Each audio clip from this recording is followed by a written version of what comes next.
Okay, so we're going to continue on with the topic of free will versus determinism, and we're going to talk about the first theorist I'm going to have you read on this issue. We have three theorists you're going to read. Today we'll talk about Chisholm. We also have A.J. Ayer, and we have Paul Holbach. Interestingly, all three have very different positions on this issue.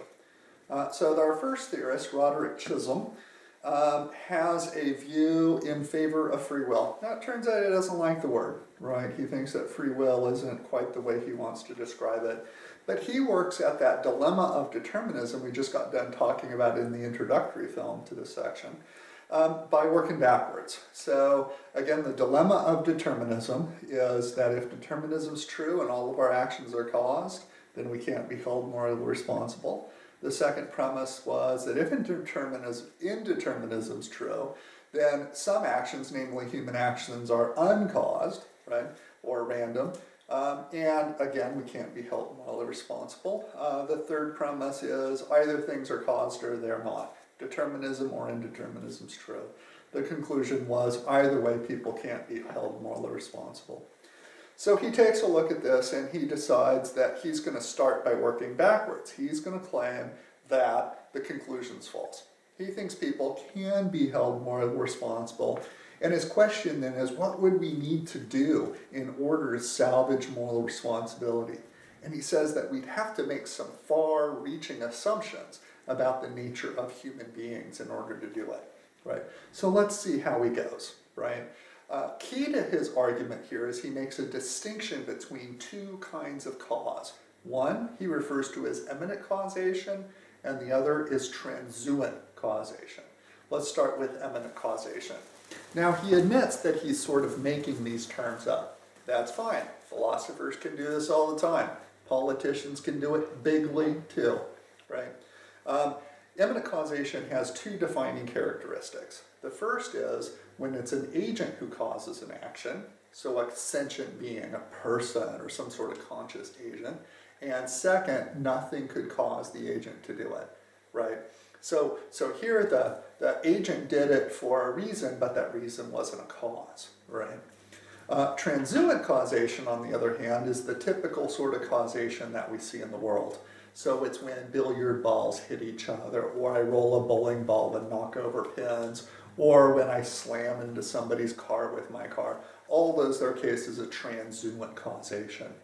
Interestingly, he believes that our understanding of eminent causation is more intimate, and it's what we learn first. We learn it by learning how to get control of our bodies when we're infants. When we're learning how to walk, we're exercising willpower over our body. And he says that then by extension, we actually take that understanding of causation and apply it to the rest of the world.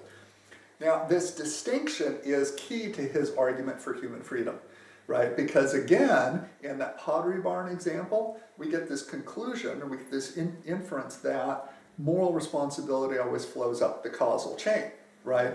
So if I'm parked at a stoplight, right, and somebody hits me from behind, why, they should have to pay to get my car fixed.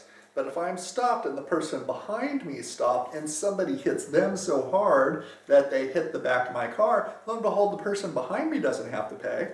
It's the idiot who hit him. So again, moral responsibility always flows up the causal chain. So if my actions have an outside cause, I can't be morally responsible. So to create this sort of Velcro, right, for moral responsibility, Chisholm needs to sort of carve out this idea that somehow human beings have, and this is what he says, they have godlike powers. We have the ability to initiate a causal sequence. We can act without being acted upon. Now, this threads the needle of that whole dilemma of determinism because these actions are uncaused, but they're also not random. Now, see if this makes sense. Cause is the language of the material world. But in addition to our material selves, and I think this is an assumption that Chisholm's making, we have an immaterial self, a mind. We're a conscious agent, and we can do things for reasons. Now, when I'm acting for a reason, or I'm doing things for reasons, that's not random anymore, right? But again, reason is the language of the mind. cause is the language of the physical world. So we are these interesting dual entities, right? We have a physical body, so desires are created in us and all that, but we also have a mind, and we can act according to what our mind tells us is right, right? So I have this ability to act in a way that's uncaused, but not random, because I did it for a reason, right? The next thing that's key to his argument is toward the end of his essay. He says, the laws of nature do not necessitate, they incline. So the word necessity is a technical term in philosophy, and what it means is that it's impossible for it not to be the case, right? So it's actually what we call a modal operator. So necessity is something like bachelors are necessarily unmarried. It's something that's true by definition. Parallel lines necessarily don't intersect, at least in Euclidean geometry, right? So there are things that are sort of true by definition. And he says, look, that's not the connection between cause and effect. These things aren't true by definition. But he says the laws of nature do act on us, right? So I think his model is one in which if I've gone all day and I haven't eaten very much, those influences might be acting on my body. They might be inclining me to act, but I don't have to stop this video right now and go and get a food, right? I can sit here and I can do the lecture and I can do what I think is the right thing to do and act against bodily inclination, right? So again, these two things kind of go together. First, his distinction between the two kinds of causes allow us to act kind of on our own.